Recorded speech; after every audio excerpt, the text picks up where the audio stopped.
Hi everyone, welcome to dream job online classes. ఈరోజు CISF constable tradesman ఎలా apply చేయాలో video చూడండి. ఇది టోటల్ ప్రాసెస్ అనేది చెప్తాను స్టెప్ బై స్టెప్.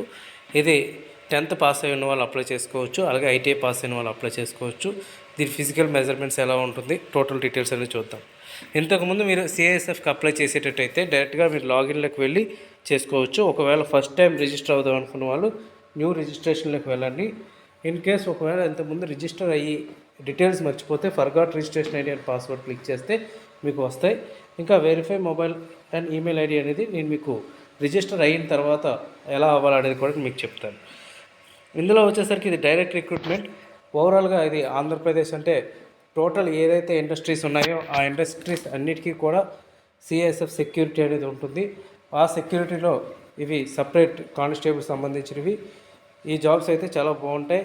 మనకు లోకల్లో కూడా జాబ్స్ అయితే ఉంటాయి. టోటల్గా 1161 వేకెన్సీస్ ఉన్నాయి. ఇక్కడ male and female candidates apply చేసుకోవచ్చు. అలాగే ఎడ్యుకేషన్ క్వాలిఫికేషన్ చూసారు కదా, 10th పాస్ అయి ఉండాలి. ఐటీఐ పాస్ అయిన వాళ్ళు కూడా పెట్టుకోవచ్చు. కానీ ఐటీఐ పాస్ అయిన వాళ్ళు కొన్ని ట్రేడ్స్కి ఎలిజిబిలిటీ ఇచ్చారు. మాలి, carpenter, cook, tailor, painter, mechanic, welder, electrician, motor pump attendant ఇవన్నీ కూడా ఐటీఐ ఉండాలి కంపల్సరీగా. కాకపోతే ప్రిఫర్ చేస్తారు 10th క్లాస్ పడినా సరే మీరు అప్లై చేసుకోవచ్చు. ప్రిఫరబుల్ ఏంటి అంటే ఐటీఐ ఉన్న వాళ్ళు ప్రిఫర్ చేస్తారు. కానీ అన్స్కిల్ లెవెల్కి అయితే స్వీపర్ అనే దానికి ఇచ్చారు. ఇంకా ఏజ్ లిమిట్ వచ్చేసరికి 18 నుంచి 23 ఇయర్స్ వరకు ఇచ్చారు. ఓబీసీకి 3 ఇయర్స్ 26, అలాగే ఎస్సీ ఎస్టీకి 5 ఇయర్స్ 28 ఇయర్స్ వరకు.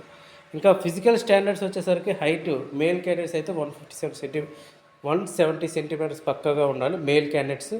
ఫీమేల్ క్యాండిడేట్స్ వచ్చేసరికి 157 సెంటీమీటర్స్ ఉండాలి. అండ్ నెక్స్ట్ ఫోటో మీరు అప్లోడ్ చేసే ముందు, అంటే మీరు అప్లై చేసే ముందు మీ ఫోటో కంపల్సరీగా మీ ఫోటో మీద ఏ రోజైతే మీరు ఫోటో తీసుకున్నారో దాని మీద డేట్ ఉండాలి. ఓకే, డేట్ ఆఫ్ ఫోటోగ్రాఫ్ అనేది ప్రింట్ అయ్యి ఉండాలి. అది రీసెంట్ కలర్ ఫోటో ఉండాలి. ఓకే, అది సైజు 20 KB నుంచి 50 KB ఉండాలి. అది ఎలా ఉండాలనేది కూడా చూద్దాం. ఇంకా సిగ్నేచర్ కూడా 10 to 20 KB ఉండాలి. ఓకే, మీరు క్యాపిటల్ లెటర్స్లో కాదు మామూలుగా రాస్తే మామూలుగా ఉండాలి. ఇంకా డాక్యుమెంట్స్ అన్నీ కూడా PDF ఫార్మాట్లో ఉండాలి. 1 MB కన్నా తక్కువగా ఉండాలి. ఇంకా ఈ యొక్క నోటిఫికేషన్ లాస్ట్ డేట్ వచ్చేసరికి 3/4/2025. ఆల్రెడీగా ఆన్లైన్ అయితే నిన్నటి నుంచే స్టార్ట్ అయింది. ఇంకా ఫస్ట్ వచ్చేసరికి న్యూ రిజిస్ట్రేషన్లో క్లిక్ చేస్తే మీకు ఈ విధంగా ఓపెన్ అవుతుంది. మీ నేమ్ 10th క్లాస్లో ఏ విధంగా అయితే ఉందో ఆ విధంగా ఇక్కడ టైప్ చేయాలి. Verify name same. In case change name అంటే ఫీమేల్ క్యాండిడేట్స్ ఏంటంటే మ్యారేజ్ అయిపోయిన తర్వాత నేమ్ అనేది ఇంటి పేరు అనేది చేంజ్ అవుతూ ఉంటుంది, వాళ్ళకి ఇక్కడ పెట్టుకోవచ్చు. ఇంకా father name, verify father name, mother name, verify mother name, date of birth ఇవన్నీ కూడా ఎంటర్ చేయాలి. ఇంకా డేట్ ఆఫ్ బర్త్ ఎంటర్ చేసిన తర్వాత జెండర్ మేలా ఫీమేలా. నెక్స్ట్ ఇక్కడ క్యాప్చీ కోడ్ కొట్టి సబ్మిట్ కొట్టాలి. సబ్మిట్ కొట్టిన తర్వాత మీకు నెక్స్ట్ ప్రాసెస్ ఈ విధంగా ఓపెన్ అవుతుంది.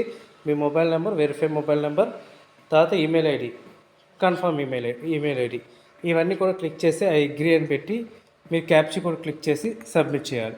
చేస్తే మీకు మెయిల్కి ఒకటి వస్తుంది, మెయిల్కి వస్తాయి. అంటే ఈ విధంగా ఓపెన్ అవుతుంది. This successfully registered with CISF constable recruitment. Okay, so తర్వాత మీ register mobile number, email ID enter చేయాల్సి ఉంటుంది. ఇక్కడ mobile verify mobile ID, mobile and email ID click చేస్తే మీరు రిజిస్ట్రేషన్ నెంబర్ క్లిక్ చేయగానే జనరేట్ ఓటీపీ క్లిక్ చేయాలి. జనరేట్ ఓటీపీ క్లిక్ చేస్తే మీ మొబైల్ ఓటీపీ వస్తుంది, అలాగే ఈమెయిల్కు ఓటీపీ వస్తుంది. ఈ రెండు కూడా మీరు వెరిఫై చేయాల్సి ఉంటుంది. ఈ రెండు వెరిఫై చేసిన తర్వాత వెరిఫికేషన్ అనేది కంప్లీట్ అవుతుంది. అప్పుడు your mobile number is verified, your email ID is verified అని వస్తుంది. నెక్స్ట్ మీరు లాగిన్ అవ్వాలి. మీరు constable tradesmen registration number, password అది మీ ఈమెయిల్కి వస్తుంది. మీ ఈమెయిల్ ద్వారా మీరు లాగిన్ అవుతారు. లాగిన్ అయిన తర్వాత మీకు ఏ వేకెన్సీస్ ఉన్నాయనేది ఇక్కడికి వస్తుంది. ఇక్కడ వచ్చిన తర్వాత క్లిక్ హియర్ టు అప్లై మీరు చేస్తారు. నెక్స్ట్ ఇక్కడ ఏమి ఇచ్చారంటే మీరు ఫోటో అయితే ప్రింటెడ్ ఉండాలి అని చెప్పారు. అవన్నీ కూడా మీరు చూసుకొని మీరు అప్లై చేసుకోవాలి. అండ్ నెక్స్ట్ కేటగిరీ ఓబీసీఆ, యూఆర్ఆ అని చూసుకోండి. నెక్స్ట్ సెలెక్ట్, ఇక్కడ డామ్సెల్ అనేది ఇచ్చారు, యూనియన్ టెరిటరీ. అది సెలెక్ట్ స్టేట్, ఏ స్టేట్ సంబంధించిన వాళ్ళు. అలాగే మైగ్రేటెడ్ స్టేటా. మైగ్రేటెడ్ స్టేట్స్ అంటే ఒక ప్లేస్ నుంచి ఇంకో ప్లేస్కి వెళ్ళి సెటిల్ అవ్వటం అనమాట.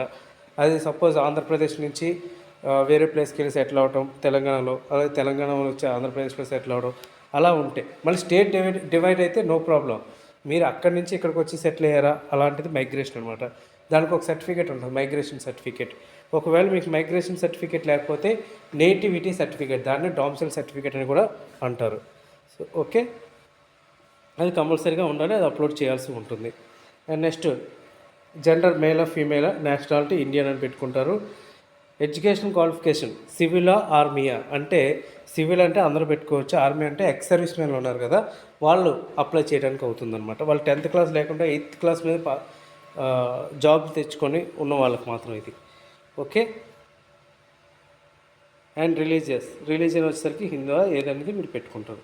ఇన్ కేస్ ఇక్కడ చూసారు కదా, డామ్సైల్ అయితే ఏదోగా ఉంటుంది.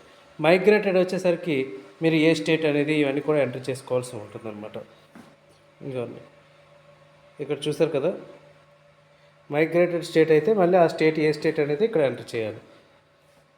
ఇక్కడ స్టేట్స్ ఇచ్చారు ఆల్రెడీగా, ఆ స్టేట్స్ అనేది మీరు చూస్ చేసుకొని ఎంటర్ చేయాల్సి ఉంటుంది. అండ్ మీరు ఎడ్యుకేషన్ క్వాలిఫికేషన్ వచ్చేసరికి ఇక్కడ 10th, inter, graduate, post graduate. ఒకవేళ ఐటీఐ ఎవరైనా చేసి ఉంటే 12th అని పెట్టండి. ఐటీఐ చేసి ఉంటే, ఐటీఐ చేసి లేకపోతే 10th అయితే 10th పెట్టండి. Okay. And next me details ఇవన్నీ కూడా ఇక్కడ నో అని పెట్టుకుంటారు. హిల్లేరీస్లో కాదు, ఎక్స్ సర్వీస్మెన్ కాదు, సిఎస్ఎఫ్ పర్సనల్లో కాదు. సో ఇవన్నీ నోస్ అని పెట్టుకొని మీరు ఏ ట్రేడ్కి అప్లై చేస్తున్నారు. ఇక్కడ కుక్క, కాబ్లర్, టైలరా, బార్బరా, వాషర్ మ్యాన్, స్వీపరా, కార్పెంటర్ అలాగే ఏదైనా ఇస్తారు. సో అది చూసుకొని మీరు పెట్టుకోవాల్సి ఉంటుంది. ఇక్కడ మోల్స్ ఎంటర్ చేసుకోండి. And permanent address, correspondence address enter చేస్తారు. చేసిన తర్వాత మీకు ఆధార్ ప్రూఫ్, ఆధారా లేకపోతే ఓటర్ ఐడియా ఏదైతే ఒకటి మీరు ఎంటర్ చేయాల్సి ఉంటుంది. అండ్ నెక్స్ట్ ఫోటోగ్రాఫ్ ప్రింట్ అయి ఉందా లేదా మీ ఫోటో మీద. ఎస్ అయితేనే తీసుకుంటుంది, నో అయితే తీసుకోదు. ఓకే. సో ఎస్ అని క్లిక్ చేయండి. ఇక్కడ ఆధార్ కార్డ్ అనేది మీరు ఇక్కడ ఇందులో ఏదైనా సరే ప్రాబ్లం లేదు చేసుకొని, నెక్స్ట్ హై హియర్ బై అనేది ఇక్కడ ఇచ్చారు కదా, ఇక్కడ టిక్ చేసుకొని save and continue, save and ప్రీవ్యూలోకి వెళ్తారు. సేవ్ అండ్ ప్రీవ్యూలోకి వెళ్ళిన తర్వాత ఈ విధంగా ఓపెన్ అవుతుంది. ప్రూఫ్ ఆఫ్ ఏజ్ అంటే 10th class mark list, education certificate అంటే 10th class mark list, domicile certificate అంటే నేటివిటీ సర్టిఫికేట్, ఫోటో కంపల్సరీగా మీరు పెట్టాల్సి ఉంటుంది 3 months ఎర్లీ, దాని మీద డేట్ ఆఫ్ ఫోటోగ్రాఫ్ ఉండాలి. ఇంకా సిగ్నేచర్ కంపల్సరీగా ఉండాలి. ఇవన్నీ కూడా 20 to 50 KB ఉండాలి. పైది అన్నీ కూడా డాక్యుమెంట్స్ అన్నీ కూడా 1 MB. ఇవన్నీ కూడా ఎంటర్ చేసుకొని పక్కన మీరు చెక్ చేసుకోవాలి. ఫోటో అయితే ఈ విధంగా ఉండాలి, ఒక ఫోటో, డేట్ ఆఫ్ ఫోటో అని ఈ విధంగా ఉండాలి. ఓకే.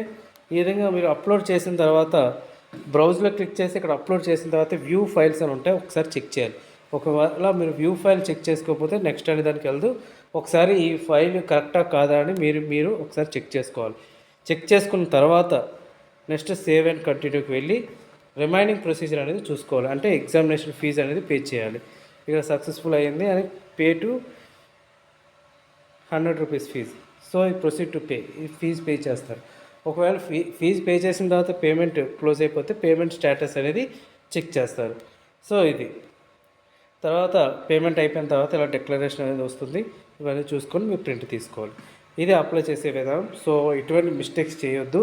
సో డామ్సైల్ సర్టిఫికేట్ ఉండాలి, అంటే నేటివిటీ సర్టిఫికేట్, సో అప్లై చేయడానికి. Okay friends, thank you very much and all the best.